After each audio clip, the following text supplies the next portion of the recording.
Ons bid net eers saam. Here, ons het sopas gesing dat U woord vir ons moet oopbreek. En nou vra ons dit ook in hierdie gebed. Here, dat hierdie gedeelte in die woord wat U vandag vir ons gegee het, dat U dit sal oopbreek en dat ons dit sal verstaan. En Here, dat ons bemoedig uit hierdie kerkgebou sal uitgaan. Dankie dat ons U kan aanbid, U wat die Here is, U wat die God is van alles.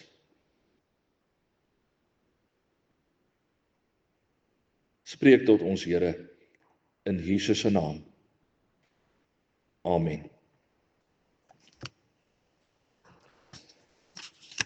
Voordat ons saam lees, wil ek net weer so 'n bietjie agtergrond gee. Toe ons begin het met hierdie reeks uit Openbaring, het ek gesê dat ons die wêreldgeskiedenis as dit ware moet sien afspeel op 'n verhoog, 'n drama wat op 'n verhoog plaasvind. En op hierdie verhoog is daar allerlei dinge wat gebeur. Daar's goeie dinge wat gebeur, daar's slegte dinge wat gebeur, en ons sit eintlik so half en toe kyk na hierdie toneel wat voor ons afspeel, en terwyl hierdie dinge aan die gebeur is. Ons sien, as mens nou maar net dink aan die huidige wêreld opset, ons sien die oorloë wat plaasvind in die wêreld, ons sien die korrupsie wat plaasvind, ons sien al die leuns wat versprei word, ons sien die pogings van mense wat probeer vrede maak in die wêreld. Ons sien hoe die kerk self besig is om te probeer om 'n verandering te bring ten goeie in die wêreld op baie terreine. Ons sien ook hoe dat gelowiges vervolg word, gemartel word, selfs doodgemaak word deur bose mense. En al hierdie dinge speel af op hierdie verhoog.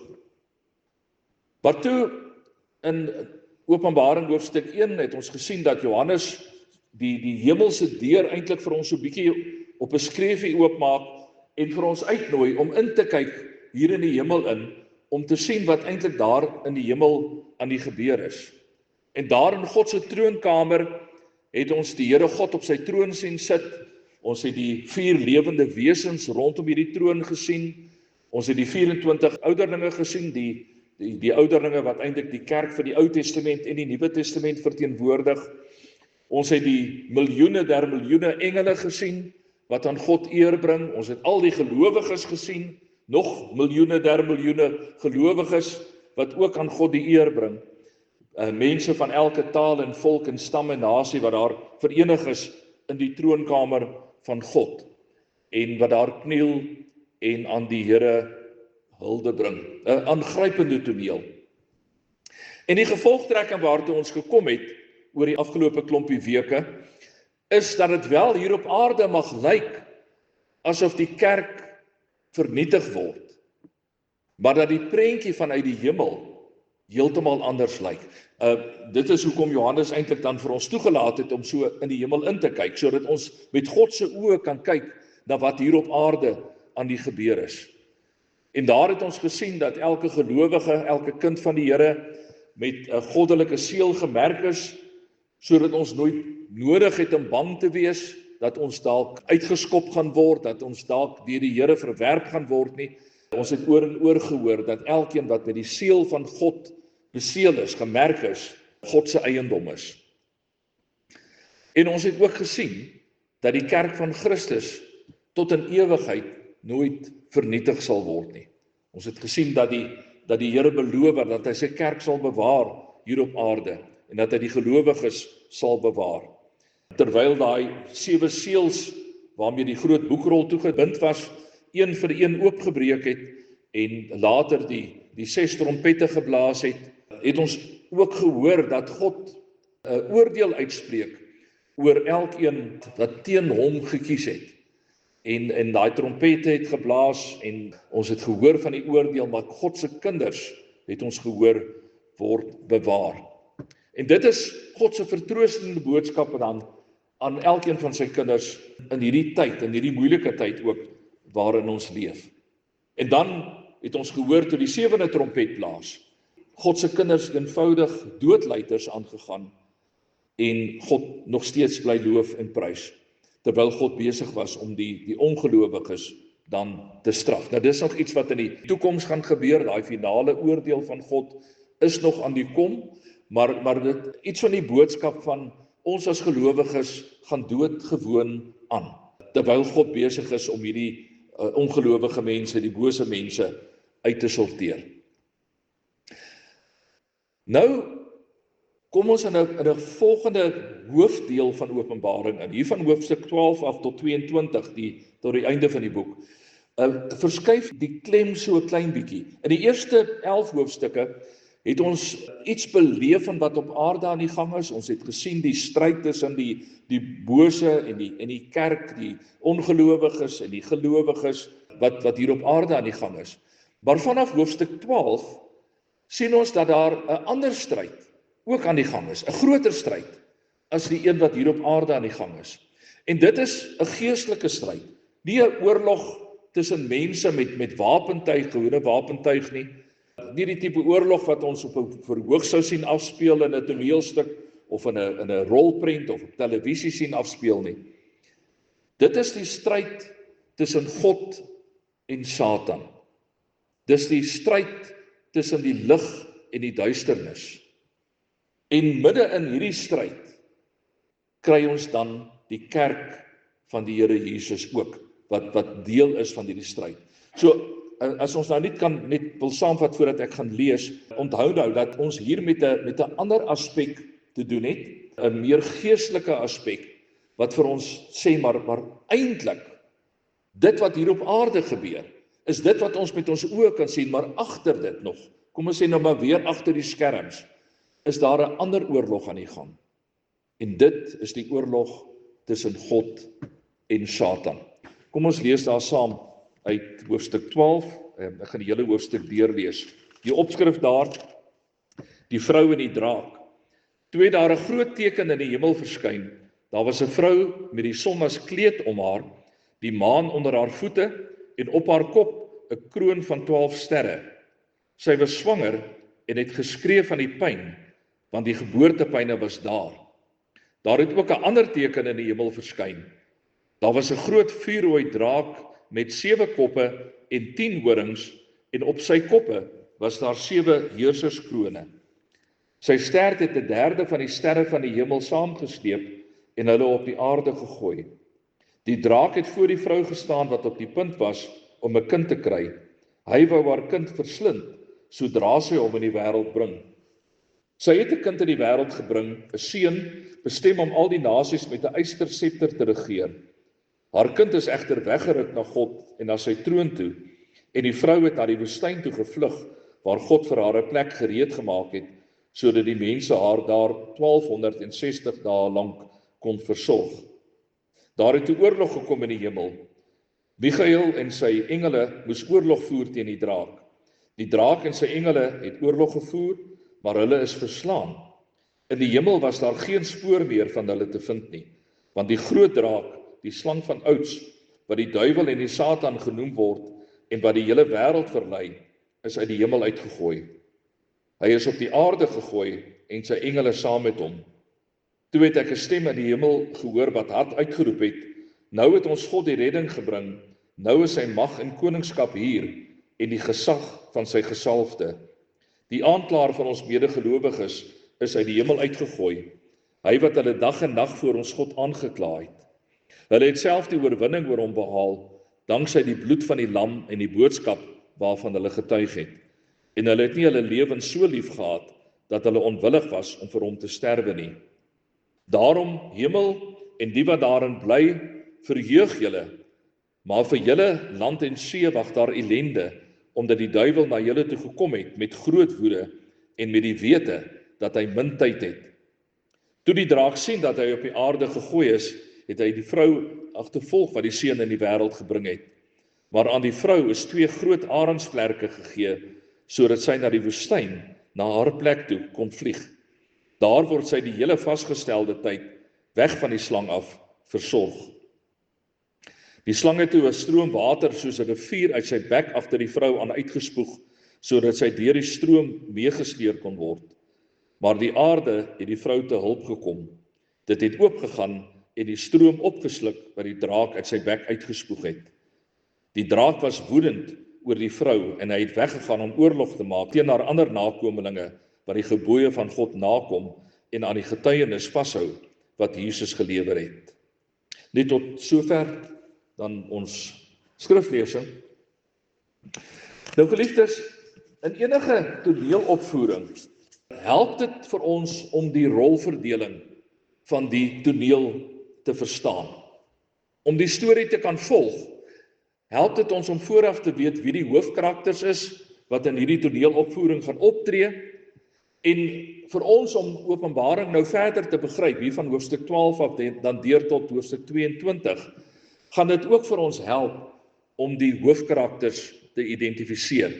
En daar is hoofsaaklik 8 hoofkarakters in hierdie toneel dan, wat as ons dit so kan noem, 4 aan die een kant en 4 aan die ander kant. Aan die een kant kry ons die Vader, die Seun en die Heilige Gees, en dan saam met die drie-eenheid kry ons dan ook die kerk, en aan die ander kant, wat ons dan sou miskien kon beskryf het as 'n sataniese trio, of 'n sataniese drieheid, of wat ook al, 'n bose drieheid, kry ons die draak, die dier uit die see, en die dier uit die land, en dan saam met hierdie 3, kry ons dan ook Babylon.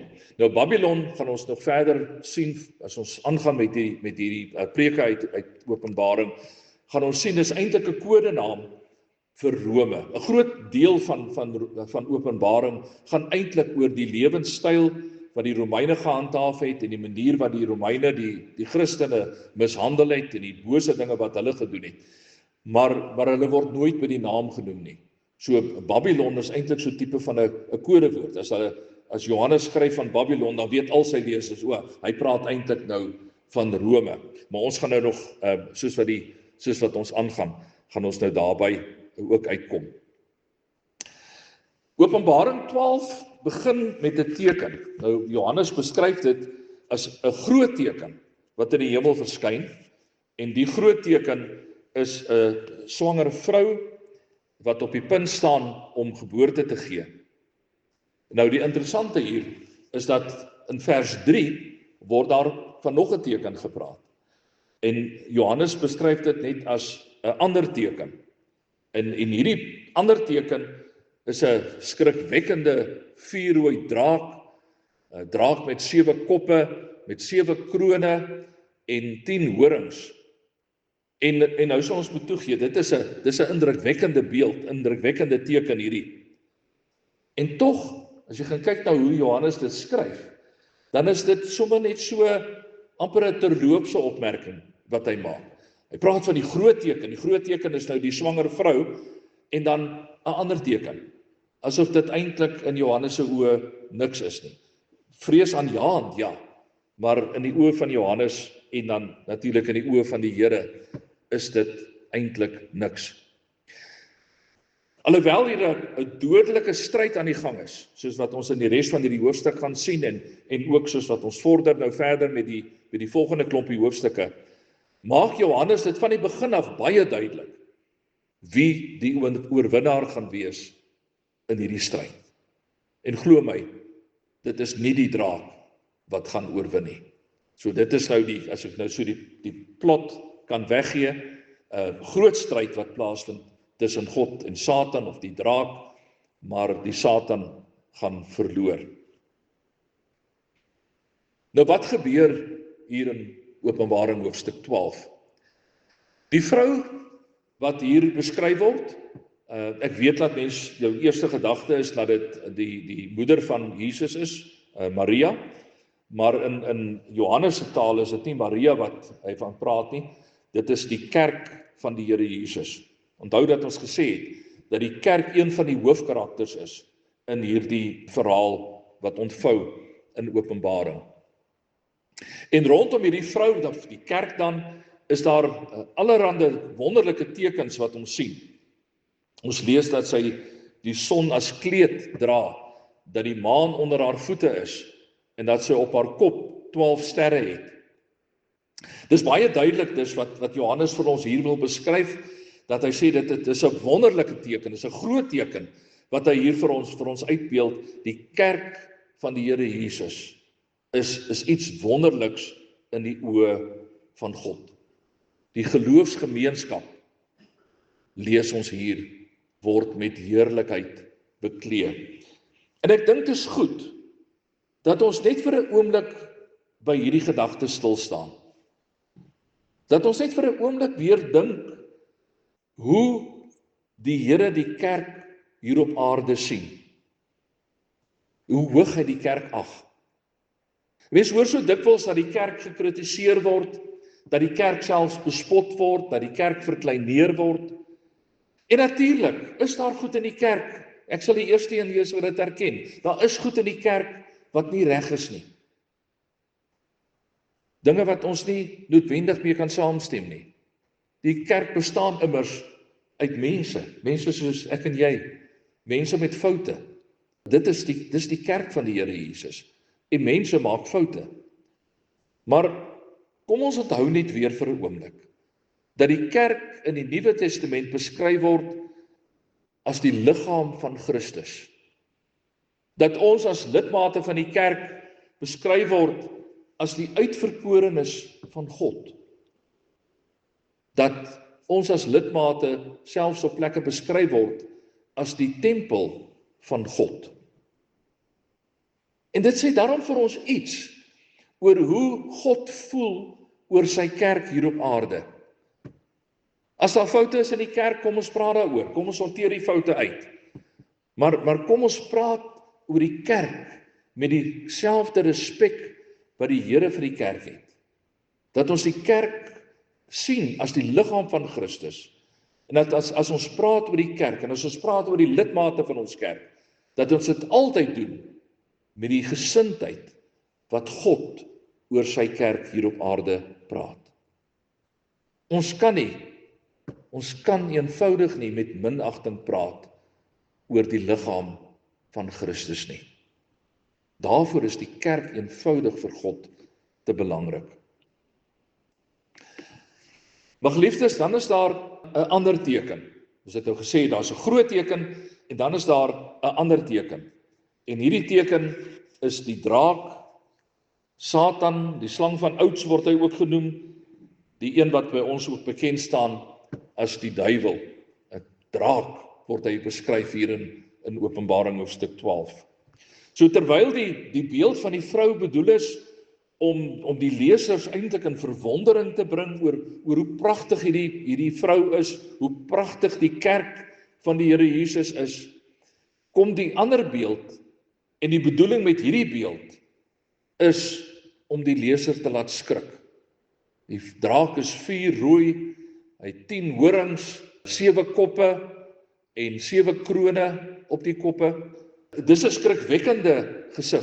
Verbeel jy staan daar op die strand en jy sien so 'n beeld. Want later gaan hierdie draak nou daar juis op die strand wees. Nou verbeel jy net vir 'n oomblik, jy sien so 'n beeld. Dis duidelik dat hierdie draak ook oor mag beskik. Dis die krone dui vir ons aan dat hy wel 'n sekere mate van mag het. Maar hierdie draak het een doel voor oë, naamlik om die baba wat deur die vrou in die wêreld gebring word, die Here Jesus, dood te maak. En ons lees daar dat die Satan dan, die draak, gaan staan voor hierdie vrou. Sy is op die punt om geboorte te skenk en hy berei homself voor om die baba te verslind die oomblik as hy gebore word. Dit herinner ons nogal aan koning Herodes, wat volgens Matteus 2 al die seuns jonger as 2 jaar laat doodmaak het, in die hoop dat hy iewers dan ook vir die Here Jesus sou kon doodmaak, wat natuurlik nou nie gebeur het nie. Maar hier is God ook volkome in beheer, en die oomblik as daai babietjie gebore word, dan lees ons dat hy weggeruk word, dat die troon van God, sodat die draak hom geen skade kan aandoen nie. Nou, wat belangrik is, wat ons hier moet raak sien, is dat Johannes hier in Openbaring wil hy nie vir ons die verhaal van Jesus vertel nie. Hy wil nie vir ons van die wonderwerke vertel wat op aarde plaasgevind het en die kruisiging wat plaasgevind het en Jesus se begrafnis en die opstanding uit die dood uit nie. Dis asof hy hierdie gebeurtenis, daai 33 jaar tussen die geboorte en die hemelvaart van Jesus eintlik net eenvoudig saamvat. En hy sê, Jesus word gebore en onmiddellik word Jesus weggeruk na die hemel toe, sodat hy veilig by sy Vader kan wees. So die verhaal tussenin, dit kan ons in die evangelies gaan lees. Maar hier in Openbaring wil hy vir ons eintlik net vertel hoe dat God in beheer is, hoe dit God nie sal toelaat dat sy seun op een of ander manier skade kry of doodgemaak sal word nie. God is volkome in beheer van hierdie situasie wat hier gebeur. En die vrou wat die babatjie in die wêreld gebring het, word ook deur God beskerm. Sy vlug die wildernis in en op daai manier kom sy dan weg van die aanval van die draak. En dan lees ons dat die kerk, die vrou hier in die wildernis leef, bly voortleef, volgens vers 6 vir 1260 dae lang. Of soos ons later in vers 14 lees, daar word sy die hele vasgestelde tyd weg van die slang af versorg. Nou wat in die 1983 vertaling vertaal word as die vasgestelde tyd, staan letterlik in die Grieks as 'n tyd, tye en 'n halwe tyd, of dan 3,5 jaar. Ons het verlede week ons gesien, 3,5 jaar is gelyk aan 42 maande en is gelyk aan 1260 dae. En dit is simbolies van die hele tyd van Jesus se eerste koms tot met sy wederkoms, wat die kerk vervolg word en op een of ander manier benadeel word deur die duiwel en sy trawante. Nou daar in die wildernis is die vrou dan, en die wildernis is verlate, en daar in die wildernis is daar niks of niemand wat jou kan help as jy daar eers vasgekeer is nie, behalwe God alleen. En wat Johannes dan vir ons eintlik hier wil uitbeeld, is dat die kerk altyd afhanklik is van God om te kan bly voortleef. Ons het niks anders wat ons aan kan vashou as aan God self nie. Maar God beskerm sy kerk, God beskerm sy kinders teen die aanslae van die bose. En dit leer vir ons as gelowiges vandag om opnuut elke dag God se beskerming oor ons af te bid, om elke dag te leef in volkome afhanklikheid van God self. Dis tog 'n boodskap wat ons so dikwels veral in die evangelies kry as Jesus sy disippels leer, is hoe leef jy in afhanklikheid van God vir alles wat jy nodig het. Nou verskuif die toneel. En die toneel verskuif nou na die hemel toe, en dan word daar vir ons van 'n oorlog vertel. 'n Oorlog tussen die aartsengel Michael en die draak. Nou Michael is 'n Hebreëse naam, Michael, en dit beteken letterlik wie is soos God. En dis 'n retoriese vraag vir die van julle wat so 'n bietjie nog iets onthou van julle Afrikaans op skool. Dis 'n retoriese vraag, met ander woorde, die antwoord word veronderstel. Dis voor die hand liggend wat die antwoord is. En as jy dan vra wie is soos God, dan is die antwoord niemand is soos God nie. Daar is niemand wat gelyk is aan God nie. Niemand kan teen God standhou nie. En daarom is die uitslag van hierdie oorlog in die hemel tussen Michael en die draak is eintlik vooraf bepaal. Dis voor die hand liggend wie die oorlog gaan wen. Hierdie is die oorlog wat lang terug gebeur het, toe Satan en 'n klomp engele uit die hemel uitgeskop is, en ons lees ook op ander plekke daarvan, onder andere in Lukas 10 vers 18, lees ons toe sê Jesus vir hulle, ek het die Satan soos 'n weerligstraal uit die hemel sien val. Met ander woorde sê Johannes vir ons, in die hemel is daar nie meer plek vir Satan nie. Satan was in die Ou Testament, het jy nog gelees van hoe dat Satan in gesprek met God gekeer het, lees dit onder andere in Job, en ook in Sagaria, wat hy die aanklaer genoem word, dan lyk dit amper asof daar 'n respektabele verhouding tussen God en Satan is. Dis 'n vreemde manier van beskrywing, maar dit lyk nogal so, dat Satan met God in gesprek tree, maar Satan is uit die hemel uitgeskop, en al sy navolgelinge is ook uit die hemel uitgeskop, want daar is nie meer plek vir Satan in die hemel nie. En alhoewel Paulus op 'n plek daar in 2 Korintiërs 4 vers 4 na Satan as die God van hierdie wêreld verwys, is hy 'n verslaande God en sal hy altyd 'n kleinletter God bly. Die God in wie ons glo is die hoofletter God, maar die Satan, as hy dan genoem word, die God van hierdie wêreld, is 'n kleinletter God. Volgens die Bybel word Satan 3 keer deur God verslaan. Die eerste keer is hier met hierdie oorlog, as hy uit die hemel uitgewerp word. Die tweede keer gebeur aan die kruis, ons het al 'n paar keer daarna verwys, dat aan die kruis, toe Jesus daar gesterf het hy vir Satan oorwin, en die bose geeste oorwin. En dan die derde keer sal wees met die finale oordeel, waarvan ons gaan lees in Openbaring 20, as ons daarby uitkom. So 3 keer is hierdie sulke 'n groot stryd tussen God en Satan, en elke keer word Satan deur God vernietig en verslaan. Satan is steeds besig met 'n stryd, maar dis 'n hopelose stryd. Daar is vir hom geen kans om te oorwin nie. En daarom klink daar nou reeds, as hierdie dinge gebeur, as Satan so uit die hemel uitgewerp word, dan klink daar reeds 'n oorwinningslied in die hemel op. Nou het ons God die redding gebring, nou is sy mag en koningskap hier, en die gesag van sy gesalfde. Die aanklaer van ons medegelowiges is uit die hemel uitgegooi, hy wat hulle dag en nag voor ons God aangekla het. Hulle het self die oorwinning oor hom behaal, danksy die bloed van die lam en die boodskap waarvan hulle getuig het. En hulle het nie hulle lewens so lief gehad, dat hulle onwillig was om vir hom te sterwe nie. Geliefdes, ek wil hê dat julle dit vandag moet hoor. Ek wil hê dat julle dit weer moet hoor. Ek het dit al 'n hele klomp kere gesê. En ek kan dit eintlik nie genoeg sê nie. Satan is oorwin.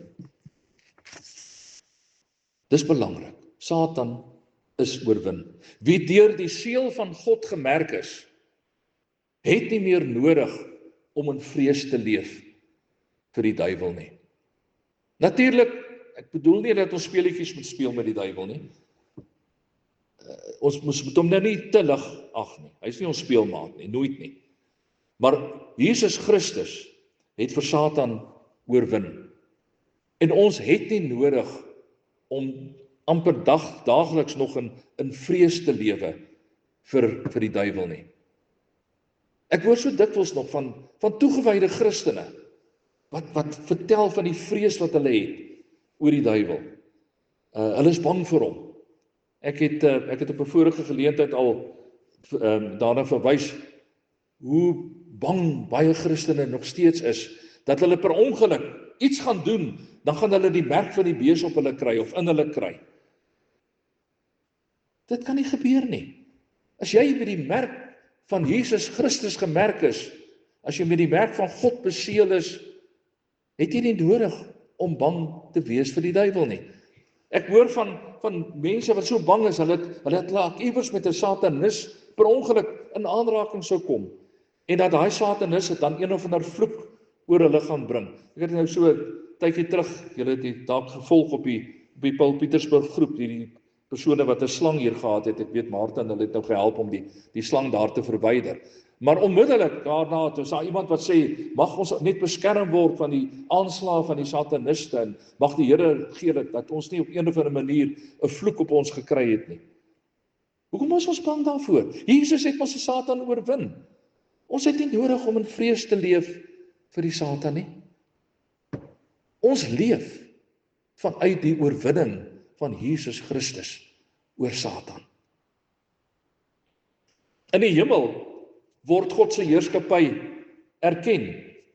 Die lewende wesens, die ouderlinge, die engele, die miljoene gelowiges daar in die hemel, almal getuig van God se alleenheerskappy oor alles. En wat ons nou moet doen, is om te sê, ons glo dit ook. As hulle dit glo, dan glo ons dit ook. En dan vra ons vir die Here, wil nie ook asseblief u alleenheerskappy hier op aarde kom vestig nie. Daarom bid ons mos in Onse Vader, laat u koninkryk kom, laat u wil ook op die aarde geskied, net soos in die hemel. Laat dit hier op aarde wees, Here, soos wat dit in die hemel is, soos wat u heerskappy uitoefen in die hemel, Here, kom doen dit ook hier op aarde. Dit is die God in wie ons glo, wat in staat is om dit te kan doen.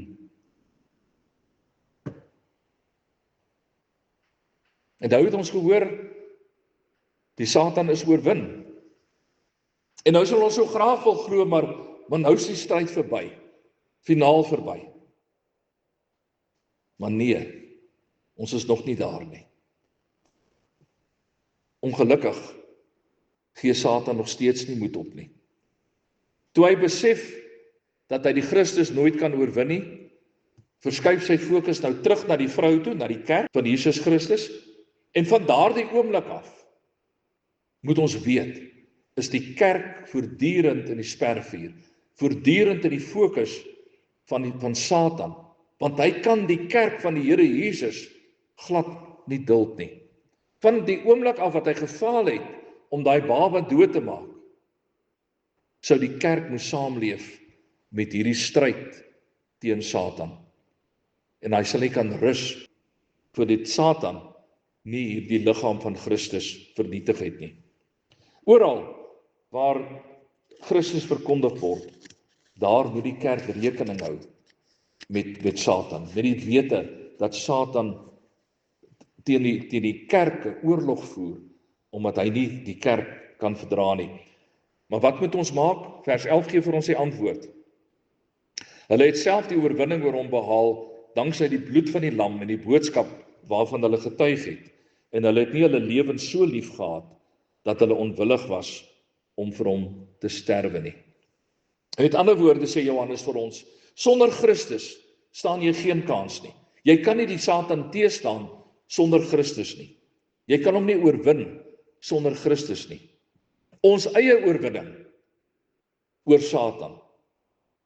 Ook miskien in 'n persoonlike stryd, as jy dit gebeur, dat jy dalk vind, jy het een of ander stryd met sonde, of iets wat in jou lewe aan die gang is, wat jy weet dis verkeerd. Daai stryd wat jy het teen sonde, en teen die duiwel, wat jou wil probeer mislei, oorwin ons deur die bloed van die Here Jesus Christus, die bloed van die lam. Maar dan sê hy, dan behaal ons ook die oorwinning deur ons getuienis oor Jesus Christus. Ons verkondig die oorwinning van Jesus Christus. Ons leef vanuit die oorwinning van Jesus Christus. Al kos dit ons wat, ons leef as oorwinnaars saam met Christus. Jesus het ons vir ons in Markus 8, vers 34 en 35 gesê, as iemand agter my aan wil kom, moet hy homself verloon, sy kruis opneem en my volg. Want wie sy lewe vir homself wil behou, sal dit verloor. Maar wie sy lewe vir my en die evangelie verloor, sal dit behou. En dit word dan die patroon van ons as gelowiges se lewens. Ons wat sê, ons offer alles op vir die Here. Here, wat is dit wat U van my vra? Wat is dit wat vir my so belangrik is, maar wat ek vir U moet opoffer? Ek doen dit, en ek doen dit gewilliglik. Want dit is wat die Here van my vra. Dit wat vir my dalk belangrik is, maar wat in God se oë nie belangrik is nie, kom ek en ek sê, Here, ek offer dit op U altaar, ter wille van Christus. Want Christus is in my en jou lewe altyd die belangrikste. Terug in die woestyn.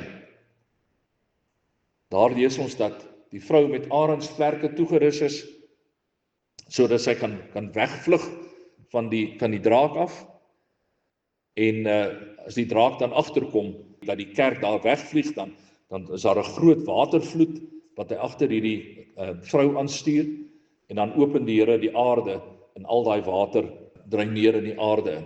So, met ander woorde, weer eens, die boodskap van die kerk word deur God beskerm. God sal nie toelaat dat sy kerk tot niet gemaak word nie. En 4 keer, hier in Openbaring 12, lees ons dan hoe dat Satan die onderspit delf.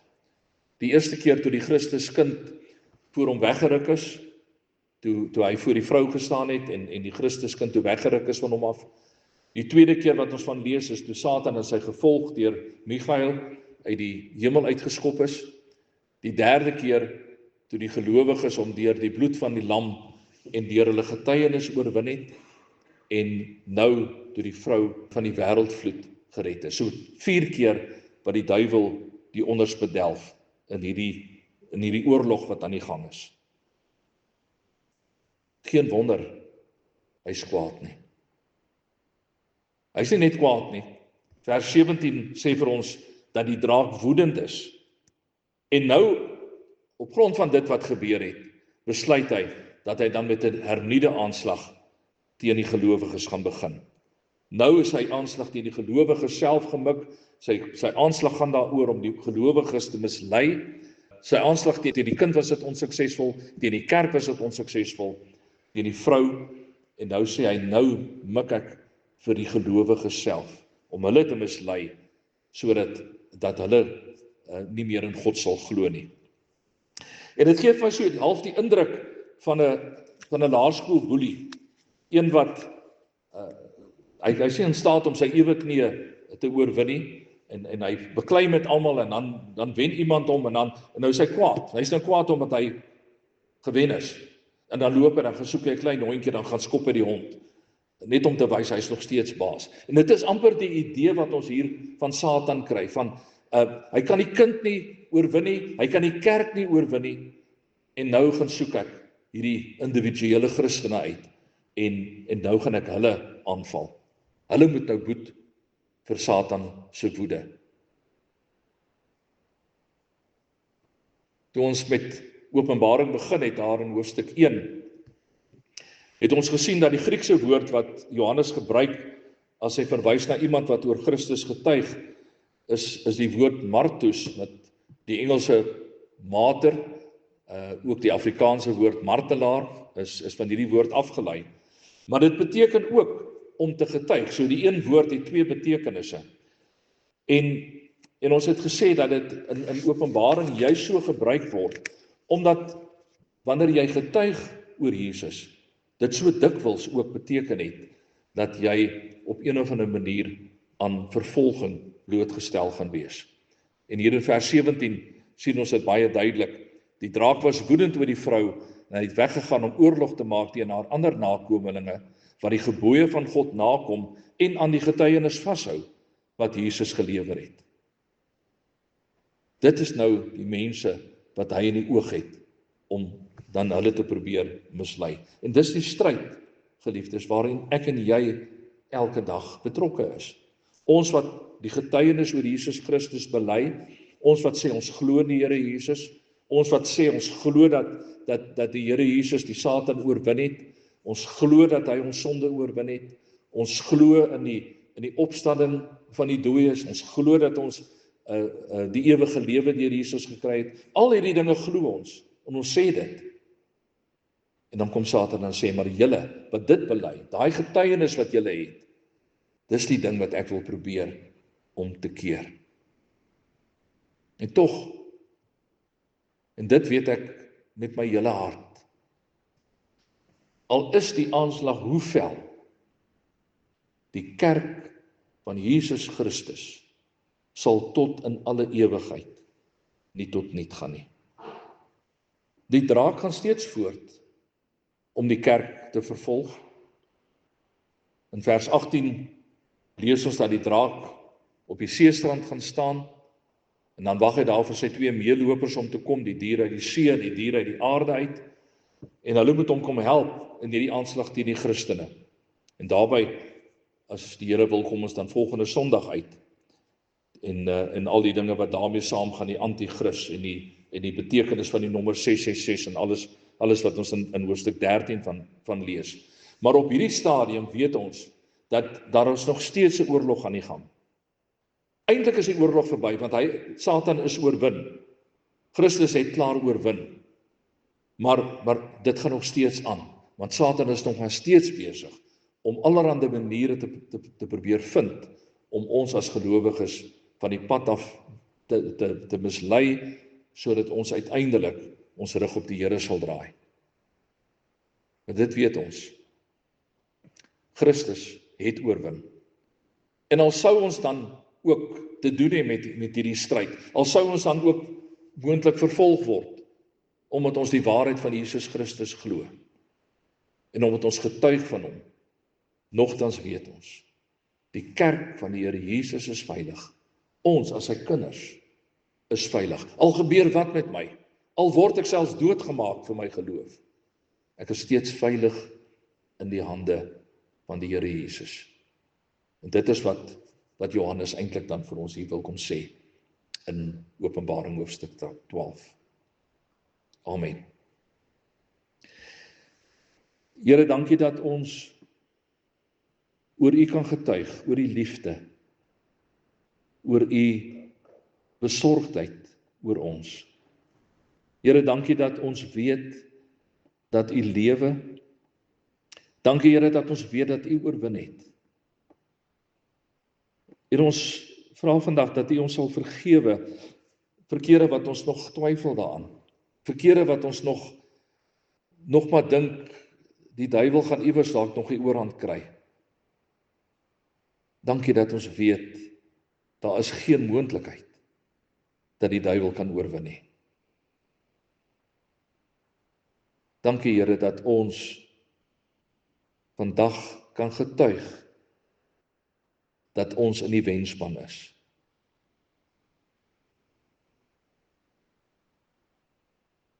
Here, bevestig dit keer op keer, dat ons daaraan nooit sal twyfel nie. In Jesus se naam. Amen.